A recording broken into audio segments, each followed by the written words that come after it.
Eu sou Mário Persona e essas são as respostas que eu dei aos que me perguntaram sobre a Bíblia. Nós não temos como entender. Porque justamente aquilo que eu falei, nós temos um coração batendo. O nosso corpo funciona num ritmo. Nós temos o nosso corpo, ele funciona na base de ritmo. Tanto é que você, quando entra num lugar que está tocando um samba, o que acontece? 5 minutos depois, você está fazendo assim, ó. Daqui a pouco, você já está sacudindo mais. Daqui a pouco, você está pulando. Por quê? Porque o ritmo influencia o nosso corpo de carne. Porque ele tem um ritmo, ele tem um relógio, ele tem uma batida, um compasso, né? Mas o nosso espírito é diferente. O nosso espírito se emociona por palavras, né? Pelas palavras que nós ouvimos. Então esqueça tentar entender a eternidade. Nós pensamos, quando jovens, nós olhamos assim, nós vamos numa praia e olhamos a nossa vida como se fosse o mar, o oceano. Você está na frente de um oceano. Aí em Brasília tem só o Lago Paranoá. Esse não vale, esse acaba. Mas para a nossa visão de vida, é olhar para o oceano. Você acha que não acaba nunca. Você fala, nossa, que marzão besta, não tem fim esse marzão. Porque realmente parece que não tem fim. Até você pegar um navio e navegar e de repente você começa a chegar num outro porto, lá do outro lado. Esse é o fim da nossa vida. Aí a gente começa a enxergar o fim. E aí você tinha encomendado a égua, você já cancela a compra da égua, porque você sabe que não vai fazer sentido você ter uma égua sem um objetivo para essa égua. Então, esqueça entender a eternidade. Nós não podemos entender porque a nossa mente foi criada para o tempo. Ainda que a gente tenha esse acessório que Deus colocou em nós, que chama-se eternidade, né? Deus colocou em nós, em nosso coração, a eternidade. Tendo esse acessório, nós percebemos que nunca vai acabar. Nunca vai acabar, mas nunca vai acabar porque nós temos uma eternidade entre nós. Não porque nós temos um tempo de vida infinito aqui na Terra. Essa é a ideia do incrédulo. Por isso que ele compra a égua. Ele vai achar que não vai acabar e vai poder criar a égua a vida inteira, né? Mas nós temos a noção de infinito, de infinitude. Mas aqui nesta vida, a cada dia mais nós vamos percebendo a nossa finitude aqui, na plataforma da nossa maquete de vida aqui, né, nesse mundo. Então, esqueça pensar em eternidade. Não dá para pensar, porque o nosso cérebro não foi feito para raciocinar em termos de eternidade. Tipo assim, eu chego para você e falo assim, olha, ô Jonathan, você me empresta R$1.000 aí? Mário, empresto, mas como é que nós vamos fazer? Quando é que você vai pagar? Na eternidade eu pago você. Você vai emprestar? Não, peraí, meu cara, não é assim. A gente só faz empréstimos com tempo determinado aqui, né? Não tem isso. Depois tem juros eternos também para você. Você vai pagar os juros eternos. Então esqueça entender a eternidade. É mais simples, sabe? É melhor a gente entender que as coisas reveladas pertencem a nós, as não reveladas pertencem a Deus. Porque o nosso espectro é muito pequeno. Eu estava querendo comer, tem uma cachorrinha, o cachorrinho do vizinho aqui do apartamento ao lado, ele fica quietinho o dia inteiro quando eles estão na casa, né, no apartamento. Eles saem passear e largam o cachorrinho. Então eles nunca escutaram o latido desse cachorro. Eu escuto, eu sei de cor, porque ele late direto depois que não tem ninguém. Quando chega alguém, ele para de latir. Então, eu estou pensando em comprar um aparelhinho que você põe do lado de fora da porta do hall de serviço e ele solta um apito. Cada vez que o cachorro late, eles soltam um ultrassom que nós não ouvimos, nós não escutamos, mas o cachorro escuta e dói no ouvido dele. Então você educa o cachorro assim, a não latir com esse apito ultrassom. Agora, nós não ouvimos. Então, tentar entender a eternidade, explicar a eternidade, um ser humano, é a mesma coisa que um cachorro tentar explicar para mim o que ele escuta desse apito. Eu não vou entender. Porque o espectro de som de vibrações sonoras que o meu ouvido alcança é muito pequeno, o do cachorro é muito maior. Então ele alcança um espectro maior. Por exemplo, você que usa MP3, qual era o problema antes do MP3, antes de inventar o MP3? A música digital já existia, mas ninguém tinha como escutar música digital, porque a música digital era muito grande. Porque quando gravava uma orquestra, o gravador pegava todo o espectro de som daquele auditório, daquela sala. Um pernilongo voando estava lá no arquivo também. A gente não podia escutar, mas estava lá. Então ficava um arquivo imenso. Até que um cara teve a brilhante ideia de pensar o seguinte: peraí, que espectro de som que o ouvido humano alcança? Daqui até aqui. Então vamos podar tudo que esteja fora desse espectro. Apaga tudo. Fica só isso aqui que o ser humano consegue escutar.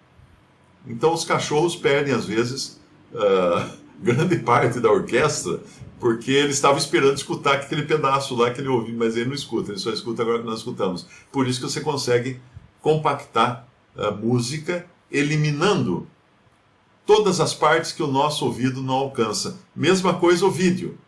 O filme de cinema, né? O filme de cinema, 24 fotogramas por segundo. Por que ele faz isso? Porque o nosso olho não consegue perceber mais do que isso. Então, 24, nós emendamos um fotograma com o outro, mas na realidade existiriam infinitos fotogramas entre um fotograma e outro. Mas nós não perceberíamos também, o nosso cérebro seria incapaz de processar, porque é muita informação. Então, inventaram um cinema que só mostra pedacinho assim, de soquinho em soquinho, mas a gente emenda tudo na hora que nós enxergamos. Por causa do espectro, outra vez, de visão nosso e de processamento de cérebro, que é muito limitado. Agora, como é que eu vou enxergar as coisas espirituais com esses olhos e com esse cérebro e escutar as coisas que Paulo falou, coisas que não são lícitas? Ele escutou coisas que não são lícitas. Como é que ele escutou aquilo? Foi fora desse invólucro aqui, da nossa mariposa aqui, esse casulo em que nós vivemos, que é tão limitado, tão tosco, né? Tão primitivo, vamos falar assim. Não que a gente vai evoluir depois, não vai evoluir nada. Nós vamos ser transformados já em a semelhança do que é o Senhor Jesus. Eu penso que talvez seja aproveitar o tempo, não é? Remir é aproveitar. O que é remir? O que é remir uma... Eu acho que esse remir tem um significado também usado em... Quer ver? Vamos perguntar pro Google aqui, ó. Remir. Tornar a obter, a conseguir, resgatar. Resgatar ou redimir também, né? Então, remir o tempo seria, eu creio, né, na minha opinião, seria você resgatar, ou seja, utilizar de maneira correta o tempo que você tem. Porque tempo é que nem tomar sopa de garfo. Ele passa. Se você quiser guardar tempo, estocar tempo, você pode estocar vento, como disse a nossa ex-presidente, que sugeriu que estocasse vento. E todo mundo riu dela e ela tinha razão. É possível estocar vento, sabia? É possível estocar vento. Existem usinas de energia que funcionam com estoque de vento. Como é que é isso? São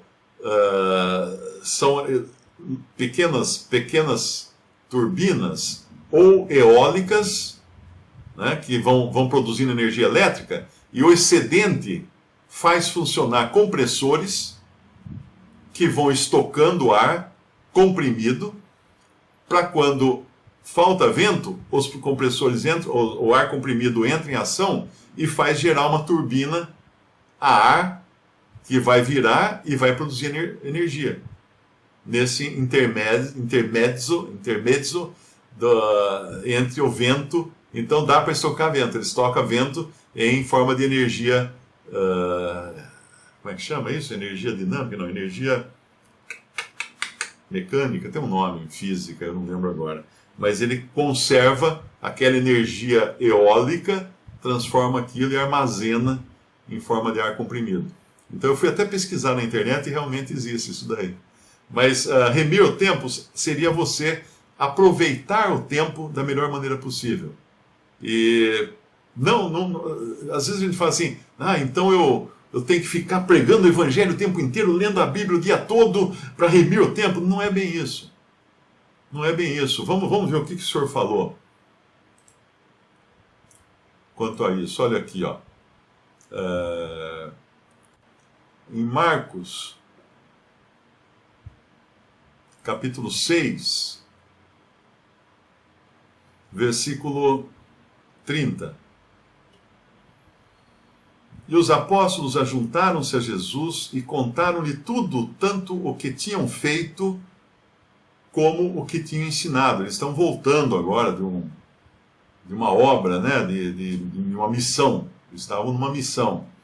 Versículo 31, e ele disse-lhes: Vinde vós aqui à parte, a um lugar deserto, e repousai um pouco. Porque havia muitos que iam e vinham e não tinham tempo para comer. E foram sós num barco para um lugar deserto. Então o Senhor se preocupa também, no seu amor e cuidado por nós, que a gente descanse. Que a gente tenha um descanso, tenha um repouso. Então não é um trabalho incessante que vai ser correto aos olhos de Deus. É um trabalho equilibrado, não é? É uma ocupação equilibrada com as coisas. Mas é claro que eu acredito que nós estamos no negativo sempre, o nosso saldo, porque a gente perde tempo com um monte de bobagem e muito menos tempo usado de maneira correta, né? Então, assim como a gente perde tempo comprando uma égua, a gente perde tempo também fazendo coisas que não são necessárias. São totalmente descartáveis, porque não vão ter valor eterno. Então remir o tempo, basicamente, é você saber utilizar bem o tempo. Agora, eu lembrei de uma outra coisa importante no livro de Esther, viu? Isso acho que tinha mais a ver com o que eu estava dizendo antes, mas vamos ver se eu acho no livro de Esther.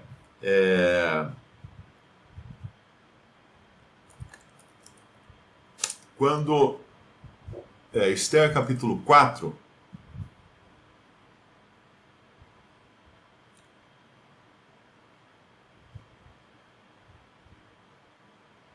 versículo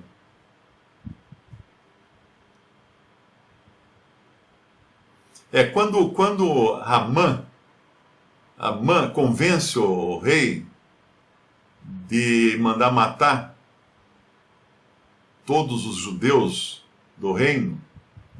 Então a notícia espalha por todo o reino, no capítulo 4, e daí no versículo 8, também lhe deu cópia da lei escrita que se publicara em Suzã para destruir, para que a mostrasse a Esther. Então, e a fizesse saber, para lhe ordenar que fosse ter com o rei, e lhe pedisse e suplicasse na sua presença pelo seu povo. Então, Esther era rainha, né? Era rainha, mas ela não tinha acesso imediato à presença do rei. Só quando o rei permitia. Só quando tinha uma audiência com o rei. Mas então Mardoqueu fica sabendo que... Esther fica sabendo, né? E manda um camareiro lá falar com Mardoqueu, que vão ser mortos todos os judeus de todo o reino, de todo o território. No versículo... A Esther manda um recado para Mardoqueu. Ela manda através de Ratá, que é um camareiro de Esther. No versículo 10, então falou Esther a Ratá, mandando-o dizer a Mardoqueu: todos os servos do rei e o povo das províncias do rei bem sabem que todo homem ou mulher que chegar ao rei no pátio interior sem ser chamado, não há senão uma sentença, a de morte, salvo se o rei estender para ele o cetro de ouro, para que viva. E eu, nestes 30 dias, não tenho sido chamada para ir ao rei. E aí, meninas, vocês que gostariam de casar-se com um rei, Tem esses problemas também.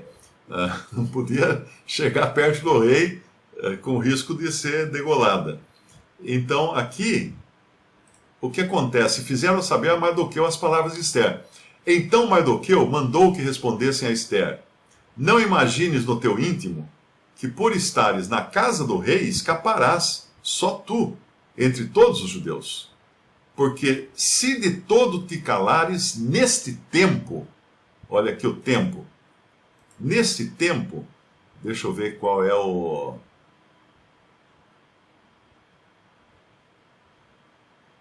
aqui é um tempo, no hebraico, et. É um tempo de um evento, né? Neste momento seria, nesta hora, não hora do relógio, mas nesse momento, acho que tem a ver com aquela estação que a gente falou lá do grego, né? Se de todo te calares neste tempo, socorro e livramento de outra parte sairá para os judeus. Interessante a fé de Mardoqueu. A fé dele sabia que Deus não ia permitir. Mas estava ali Ester. Mas tu e a casa de teu pai perecereis. E quem sabe se para tal tempo como este chegaste a esse reino. Então, ali estava um remir o tempo. Ou seja, ele está dizendo para ela: Ester,